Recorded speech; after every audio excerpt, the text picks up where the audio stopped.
Qué gran privilegio poder compartir con ustedes desde allá, desde sus hogares. Y quiero dar gracias a Dios por este privilegio, esta oportunidad que tenemos de compartir una palabra que nos lleva a nosotros a tomar decisiones importantes.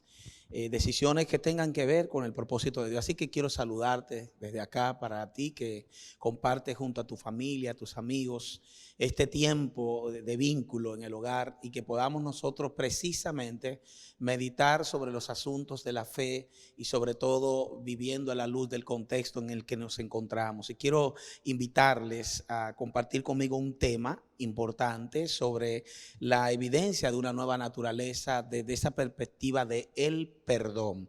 El perdón es evidencia de una nueva naturaleza en los hijos de Dios. Y cuando hablamos de esto decimos que es algo natural, que surge de aquel que ha sido primeramente perdonado por Dios y que por causa de ese perdón tiene unas condiciones favorables para poder interactuar y mantener esa comunión con Él, pero también la capacidad de poder liberar a los culpables de aquellas acciones que le han perjudicado. Así que quiero pedirte que compartas conmigo este tiempo orando, leyendo la palabra, y vamos a basarnos en Efesios capítulo 4, versículo 22 en adelante. Leemos la palabra. En cuanto a la pasada manera de vivir, despojaos del viejo hombre que está viciado conforme a los deseos engañosos, y renovaos en el espíritu de vuestra mente, y vestíos del nuevo hombre, creado según Dios en la justicia y santidad de la verdad.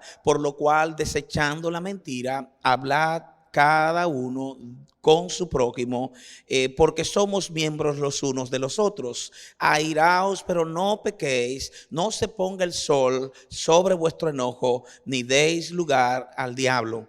El que hurtaba, no hurte más, sino trabaje, haciendo con sus manos lo que es bueno, para que tenga que compartir con el que padece necesidad. Ninguna palabra corrompida salga de vuestra boca, sino la que sea buena para la necesaria edificación, a fin de dar gracias a los oyentes. Y no contristéis al Espíritu Santo de Dios, con el cual fuiste sellado para el día de la redención. Quítense de vosotros toda amargura, enojo, ira, gritería y maledicencia y toda malicia. Antes, sed benignos unos con otros, misericordiosos, perdonándoos unos a otros, como Dios también os perdonó a vosotros en Cristo. Vamos a orar. Padre, en el nombre que es sobre todo nombre, en el nombre de Cristo Jesús, venimos delante de ti para presentarte nuestras vidas, nuestros corazones.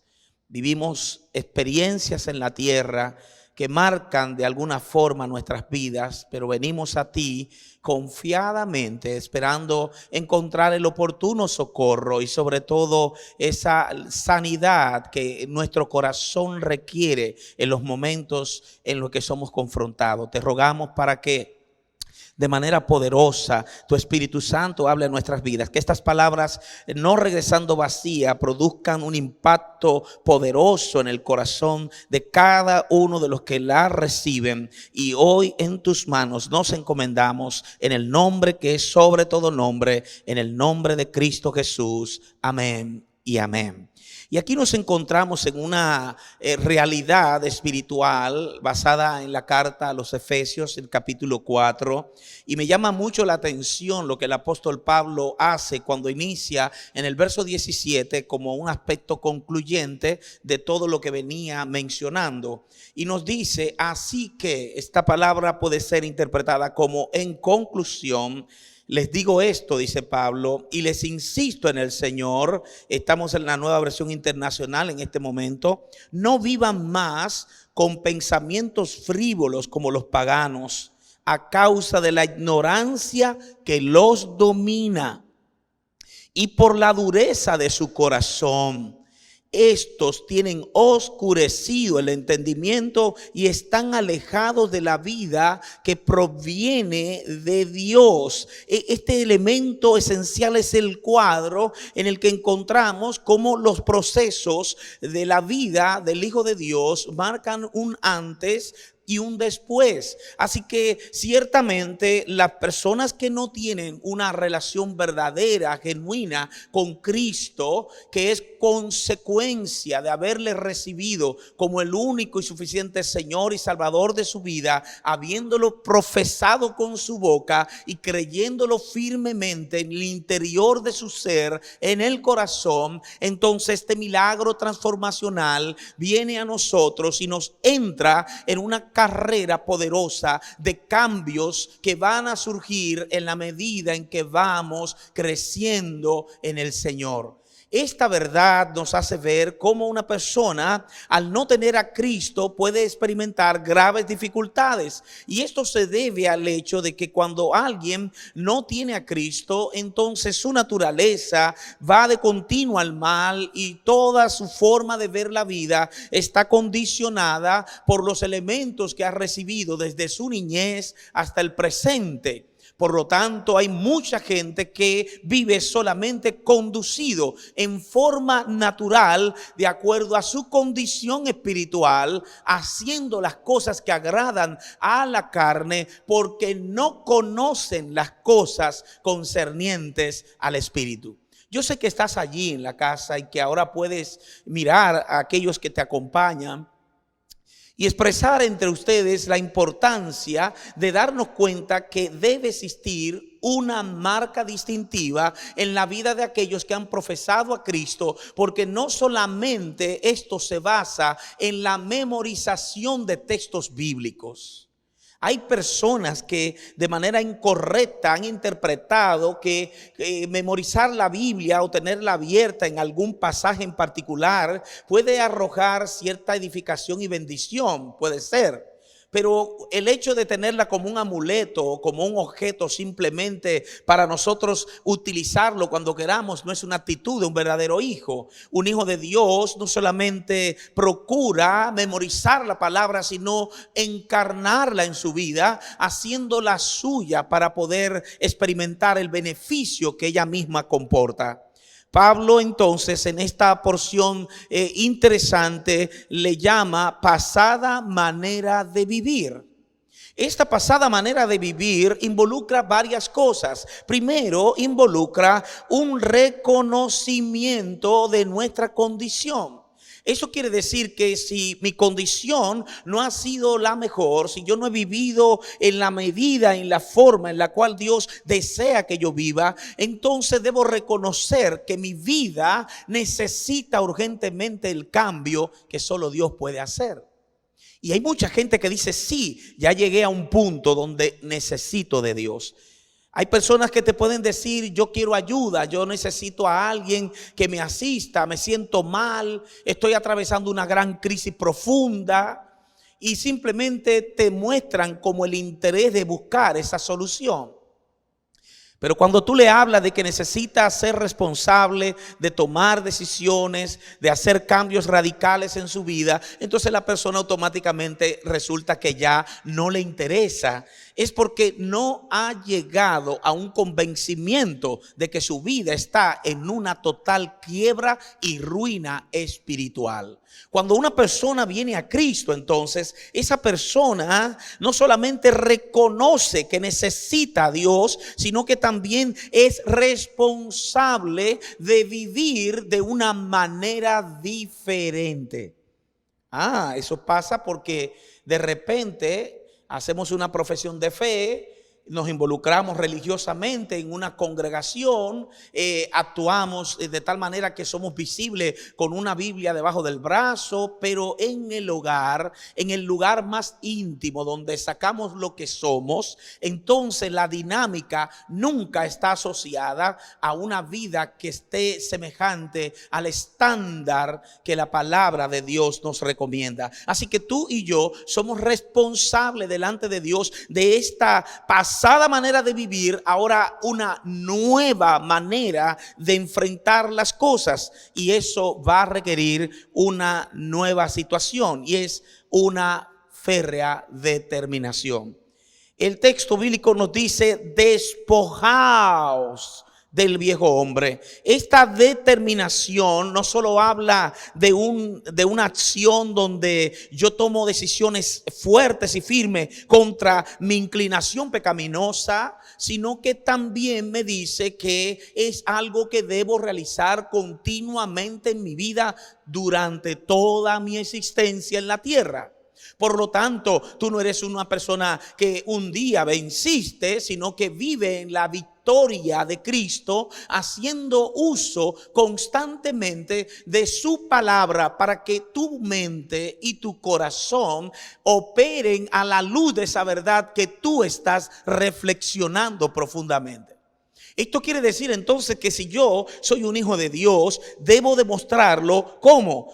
A través de una vida de transformación.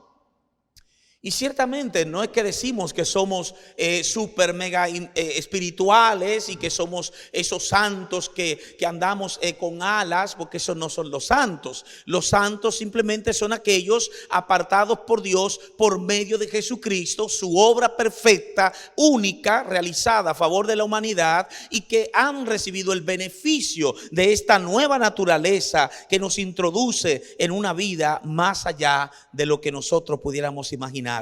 Y el texto bíblico nos dice, nosotros somos responsables de las cosas que pensamos, de las cosas que decimos y de las cosas que hacemos. Por lo tanto, despojarnos del todo peso y del pecado que nos asedia es un compromiso serio con la verdad. Ahora, seamos honestos y hablemos a la luz de nuestra lucha interna. Nadie puede decir que está exento de la vida en cuanto a los asuntos de cometer errores. Todos fallamos, todos cometemos errores, pero si tengo la naturaleza de Cristo en mi vida, si el Espíritu Santo mora en mí, no es un estilo de vida, es una situación condicionada que puede surgir como consecuencia de descubrir que hay un área de mi vida que todavía necesita ser rendida y ajustada al carácter de Cristo. Por eso hay montones de ejercicios espirituales que las personas pueden hacer, pero no despojarnos de esta situación de pecar se refiere a aquellos que están corrompidos. Despojarnos de la vieja naturaleza está hablando de aquellas acciones que contaminan la vida del ser, y por lo tanto una persona se convierte en alguien vicioso. Por eso que dice que esta naturaleza vieja está viciada. ¿Conforme a qué? Conforme a los deseos engañosos. El texto bíblico nos dice que estos deseos engañosos implican costumbres, conductas falsas y adulteradas. De manera que si yo tengo una de esas conductas aferradas en mi estilo de vida, mi mal hábito tratará de aferrarse a mí para que el viejo hombre determine mis acciones. Yo tengo que sujetar a este viejo hombre, detectar que no es correcto y decidir romper todo vínculo con esa inclinación llamada concupiscencia. La concupiscencia es la capacidad que nosotros tenemos inherente a la naturaleza adámica, obviamente caída, de practicar o vivir inclinado haciendo lo malo. Pero cuando vivimos mirando esta realidad, decimos los deseos engañosos implican una conciencia encallecida. Una conciencia encallecida es una conciencia que se ha hecho insensible a la voz del Espíritu, insensible a la palabra escrita de Dios, inspirada por su Espíritu. Cuando una persona vive de esta manera, entonces estará motivado por motivaciones erróneas. ¿Cuál es la realidad en la que tú estás y en la que yo estoy? ¿Qué cosas en nuestra vida hacemos que no agradan a Dios? Cuando hablamos del perdón, por ejemplo, como una forma natural de vivencia en Cristo, estamos hablando de perdonar, y perdonar es liberar un prisionero que estuvo bajo el yugo de una culpa que lo introdujo en una condición especial. Pero descubrirás cuando perdonas que el que verdaderamente está siendo libre eres tú. Y te voy a explicar por qué. Bueno, hablemos un poquito de esta dinámica. Una persona está fuera de ti y esta persona hace algo contra ti. Esta persona pudo haberlo hecho por motivaciones o pudo haberlo hecho por ignorancia. Eso puede pasar. Hay alguien que no sabe quién tú eres, no te trata de esa manera, sino que al contrario te menosprecia, te dice algo, al final tú terminas lastimado. Pero recuérdate algo, la herida la tienes tú. La herida está guardada dentro de tu ser, en tu corazón. Tú eres quien permite que esa ofensa te lleve al territorio de ser ofendible. Si tú eres una persona que sabe que aquel está en una desubicación de identidad y que lo que está haciendo es producto de su naturaleza pecaminosa y caída, entonces tú te mantienes firme poniendo un muro que se llama amor y poniendo una acción que se llama perdón para liberarte de toda contaminación que aquella persona está trayendo a tu espíritu. Por esa razón, cuando una persona se decide amar y perdonar, como dice Lucas capítulo 6, verso 37, tenemos que perdonar porque es que Dios nos invita a nosotros y nos hace ver compromisarios de este sentido en cuanto a la vida de perdón. El verso 23 me llama mucho la atención.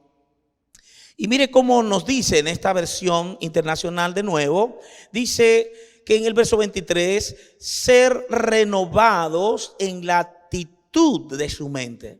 Ok, si vamos al verso 22, con respecto a la vida que antes llevaban, se les enseñó que debían quitarse el ropaje de la vieja naturaleza, que debían de eliminar ese ropaje que definía nuestra identidad y nuestra forma de vivir, para estar enfocado en el nuevo ropaje, que es el ropaje de una naturaleza injertada por el Espíritu en nosotros. Y el verso 23 nos dice que debemos ser renovados en nuestra actitud mental.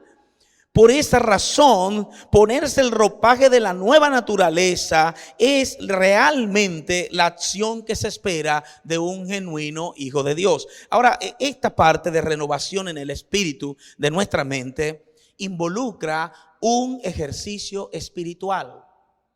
Y te voy a explicar este ejercicio. No solamente es un ejercicio espiritual, sino un ejercicio permanente. Es una manera nueva de interpretar los asuntos de la vida, los valores de la tierra a la luz de la palabra de Dios. Entonces explico. Hay mucha gente hoy que está confundido. Hay mucha gente hoy que está con situaciones en su corazón. No pueden lograr escaparse de los miedos recurrentes llamados ansiedad. No pueden escaparse de la actitud correcta que corresponde a un hijo de Dios cuando se encuentra ante algo que duele. Pero fíjate qué interesante, la palabra de Dios es el recurso principal para tener el yelmo de la salvación, el casco protector, una palabra poderosa insertada en nuestra mente para que nosotros nos ejercitemos. Mire que la Biblia dice que hay que ejercitar los sentidos en el conocimiento y discernimiento del bien y del mal a la luz de la palabra, y que todo pensamiento que venga a tu vida tiene que ser filtrado por el pensamiento basado en Cristo por la palabra. Mira esto, si la Biblia dice que tenemos la mente de Cristo, la mente de Cristo en el sentido corporativo, en el cuerpo de Cristo, opera de una manera poderosa porque unifica nuestros criterios y nos hace caminar de alguna forma en esa unicidad que Dios se propuso. Pero cuando hablamos de una experiencia personalizada en la mentalidad que tenemos humana, es sujetar nuestra cosmovisión a una perspectiva completamente cristocéntrica. Quiere decir, Cristo es el centro de todo lo que interpreto. Y a la luz de Cristo sé que tengo una posición que Él me ha otorgado por gracia para que yo manifieste su grandeza y su poderío en el momento en que soy probado. Y a la luz de esta verdad, la palabra de Dios debe ser creída y debe ser encarnada. Son aspectos diferentes. Y por eso decía que hay que asumirla como una verdad absoluta. Esta palabra en su contexto natural nos ayudará a ser determinados a poner por obra todas las cosas que Dios ha querido que nosotros vivamos. Y a la luz de esto, entonces, mis amados hermanos, debemos ser transformados en nuestro entendimiento, como declara Romanos capítulo 12. Y lo voy a leer en esta versión. Esta versión declara: no se amolden al mundo actual. Vea conmigo. Sino sean transformados mediante la renovación de su mente. Así, con esa renovación de su mente, podrán comprobar, esta palabra tiene un peso, podrán comprobar cuál es la voluntad de Dios, buena, agradable y perfecta. Entonces nosotros estamos llamados a no concentrarnos en el dolor, la decepción o la traición para poder prolongar nuestro sufrimiento. Estamos llamados a perseverar en una actitud de perdón, porque el perdón es la evidencia de que estamos sanos. Sí, vienen cosas que nos hieren, vienen cosas que nos lastiman, pero cuando yo he manifestado el perdón, simplemente estoy dando de aquello que ya he recibido. Como todo el mundo sabe, nadie puede dar lo que no tiene. Por lo tanto, el texto dice: vestidos del nuevo hombre, por lo cual, desechando la mentira, habla verdad, cada uno con su prójimo. Y nos dice: airaos, porque esa es parte de la naturaleza adámica que tenemos, pero no lleguemos al extremo de pecar. Entonces yo puedo tener una ira, y mi ira no me puede gobernar si yo tengo el Espíritu. Me está diciendo una persona: ayúdeme porque me siento que tengo un problema, que me detectaron de que yo tengo déficit de atención, hiperactividad. Y entonces el déficit de atención, hiperactividad me ha creado una situación de que yo tengo muchos impulsos, ira, enojo. Y yo digo: no, la ira y el enojo no obra la justicia de Dios y está ligada a la condición pecaminosa bajo ese control. Pero la Biblia nos dice a nosotros que si en algún momento la ira se quiere avecinar a nosotros, no lleguemos al extremo de romper los lineamientos que Dios ha establecido. Así que me airo, ciertamente va a llegar la molestia, pero cuando me airo, evito palabras destructivas contra mi hermano o la persona que me lastima. Evito acciones que pongan en tela de juicio el carácter de Cristo en mí, y evito pensamientos que puedan lograr arrojar un sentido de falta de perdón y de culpa hacia aquellos que me están lastimando. No, nosotros no podemos vivir en esta naturaleza divina que ha sido puesto operando en una tela de juicios permanente y de decisiones donde la misericordia y el amor no estén presentes. Es necesario que como hijos de Dios nosotros podamos enfrentar la verdad, entendiendo que el no ponerse el sol sobre nuestro enojo implicará ser precisos en cortar el pecado desde su origen y desde el momento en que quiere ser concebido en mi interior. Yo estoy llamado a no darle lugar al diablo. Por lo tanto, el diablo aprovechará cualquier territorio, cualquier pensamiento, cualquier palabra que yo haya manifestado desenfocada. Él va a estar buscando una entrada. Hoy estaba compartiendo con alguien y esta persona está bajo una situación extrema donde ha perdido prácticamente casi la coherencia en sus acciones. Su mente está atrapada en pensamiento donde ya hay mucha culpa personal y también hay una desinformación de la realidad. Pero a fin de cuentas, en un proceso de guianza por el Espíritu y la palabra, se descubre que esta persona no es que está poseído por un demonio, está bajo una terrible influencia. Su mente se convirtió en el territorio de batalla, donde ahora hay una gran lucha entre la verdad y el error. Nosotros estamos llamados a nunca descuidar nuestra manera de interpretar la palabra y de asumir, vivir responsablemente lo que se nos ha entregado. Y a la luz de esta verdad, entonces, yo quiero que observemos cómo este autor nos invita a ir más allá para conocer exactamente otras razones más de por qué yo debo perdonar.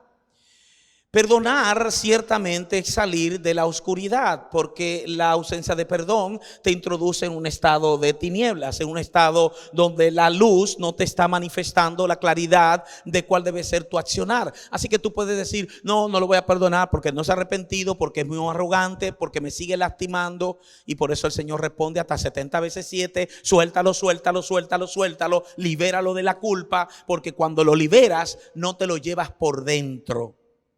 Y en ese sentido, entonces, el perdón es una poderosa manifestación de poder de Dios en nuestra vida. Y no perdonar es envenenarnos a nosotros mismos. Cuando explicamos la depresión, que es un fenómeno muy común hoy, y expresamos la idea de la amargura, nos damos cuenta que ambos están ligados a la ausencia de perdón. Y que ambos son de alguna manera alimentados por pensamientos pesimistas repetitivos. Algunos estudiosos dicen que eso puede ser porque los neurotransmisores del cerebro tienen un déficit, qué sé yo qué, y muchas explicaciones que no podemos decir ciertamente que no sean verdad. Sin embargo, yo pienso que la causa no es la situación de deficiencia, más bien es el corazón que ha sido ennegrecido por causa de preservar episodios sin sanar, y lo han acumulado tanto que el diablo ha tomado el control de llevarlo a un territorio de descalificación. Entonces, vea, la depresión, como se define, es alimentada por la culpa y la falta de perdón. Y esta depresión lleva a una persona a encerrarse en sí mismo, a no desear vivir la vida, a no desear enfrentar las responsabilidades que tiene. Termina prácticamente con deseos de morir. Pero la amargura es diferente. La amargura procura contaminar el entorno. La amargura procura dañar a todos aquellos que le rodean, vomitando todo el veneno, pero no con la intención de sacarlo y sanar, sino más bien de sacarlo y contaminar. Y la Biblia dice, procuren, tengan cuidado de que alguna raíz de amargura no brote y contaminen a muchos. Por razones de tiempo tengo que decir que ciertamente todos somos débiles y todos caemos en algún momento, pero somos responsables delante de Dios de manifestar la naturaleza del Hijo. Y el autor en el verso 30 declara, y no contristéis al Espíritu Santo de Dios, con el cual fuisteis sellados para el día de la redención. Así que nosotros podemos contristar el Espíritu Santo, y por eso decía que la amargura es uno de los elementos más críticos y sutiles que pueden entrar en la vida de una persona y llevarlo a una trampa tan terrible que permite que contristemos al Espíritu. El verso 31 lo declara, si lo lees conmigo, dice, quítense de vosotros toda amargura. Observe, amargura, enojo, ira, que ya la habíamos explicado en el texto, gritería y maledicencia y toda malicia. Maledicencia es esta parte de maldecir a otros, de hacer muchas cosas en contra del otro, pero la malicia es una actitud dentro del ser que procura dañar todo lo que lo rodea. Y nosotros, si tenemos la naturaleza de Cristo, nunca viviremos así. Antes bien, dice el autor, y con esto vamos cerrando esta prédica, sed benignos unos con otros. Benigno es una persona que todo lo que fluye de él es el bien. Misericordioso, que es opuesto al no perdonar. Perdonándonos unos a otros como Dios también nos perdonó a nosotros.